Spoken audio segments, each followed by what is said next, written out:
खासदार सुप्रिया सुळे आणि आमदार रोहित पवार यांना तात्काळ अटक करा अशी मागणी ओबीसी नेते मंगेश ससाणे यांनी केली आहे। ग्रामविकास मंत्री जयकुमार गोरे प्रकरणी ते बोलत होते।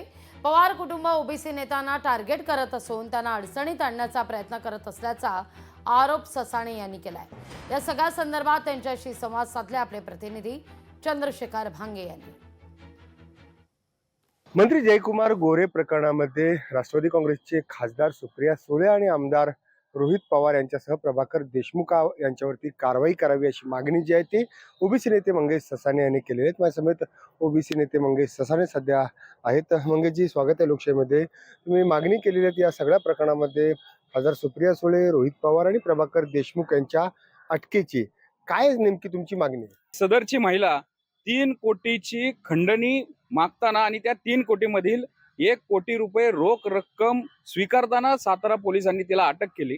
आणि ज्या वेळेस या सर्वांची चौकशी केली त्यावेळेस असं निदर्शनास आलेलं आहे की हे सगळ्यांनी संगनमताने हे सगळं केलेलं आहे। एखाद्या नेत्याच्या बदनामीचा, ब्लॅकमेलिंगचा कट कारस्थान करायचं, कुठं तरी त्याला त्याचा सामाजिक राजकीय कारकिर्दीची भीती वाटून त्यांनी तो राजीनामा दिला पाहिजे।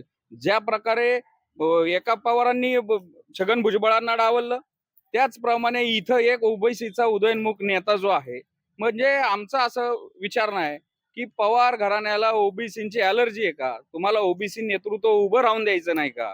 तुम्हाला पीडितेला न्याय द्यायचा आहे, न्याय द्या, पण अशा प्रकारे कट कारस्थान करून एखाद्याला राजकीय दृष्ट्या संपवण्याचं काम जे करतात ते याचा आम्ही तीव्र निषेध करतो। आणि जर गुन्हा घडलाय आणि जर पुरावे जर आहेत तर नक्कीच रोहित पवारांवर हक्कभंग आणावा, त्यांच्यावर या गुन्ह्यामध्ये सहआरोपी करावं आणि त्यांना लवकरात लवकर अटक करावी। आपण पाहिलं की या सगळ्या प्रकरणामध्ये आमदार रोहित पवार यांना सहआरोपी करून अटकेची मागणी जी आहे ती ओबीसी नेते जे आहेत मंगेश ससाणे यांनी केलेली आहे। लोकशाहीसाठी मी चंद्रशेखर भांगे, पुणे। लोकशाही मराठी ऐका, पहा, जागरूक रहा।